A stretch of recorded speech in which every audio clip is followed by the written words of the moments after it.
বিবেচনায় আমরা বলতে পারি তাহাজ্জুদের নামাজটা মূলত সুন্নত নামাজ, যেহেতু নবী সাল্লাল্লাহু আলাইহি ওয়াসাল্লাম পড়েছেন, পড়তে বলেছেন বিধায় এটি সুন্নাহ, তার অনুসরণ আমরা করছি, সেজন্য এটি সুন্নত নামাজ বলবো।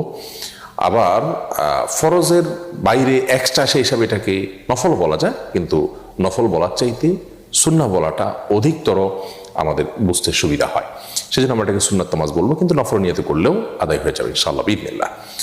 তাহাজ্জুদের নামাজ পড়ার পদ্ধতি কি, আমরা এটা নিয়ে অনেক ধোঁয়াশার মধ্যে থাকি। আমরা মনে করি যে প্রথম রাকাতে সুনির্দিষ্ট করে একটা সূরা এতবার পড়তে হয়, দ্বিতীয় রাকাতে অমুক সূরা এতবার পড়তে হবে। মূলত তাহাজ্জুদের নামাজ অন্য 10টা নামাজের মতো, এর বিশেষ কোনো নিয়ম নাই।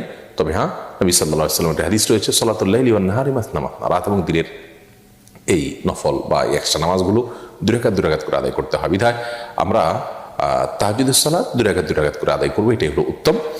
আর এই 2 রাকাত করে যে আদায় করবো, সেটা অন্য সাধারণ নামাজের মতোই আমরা পড়বো। অন্য সালাতগুলো যেরকম পড়ি, হাত বাঁধার পর আমরা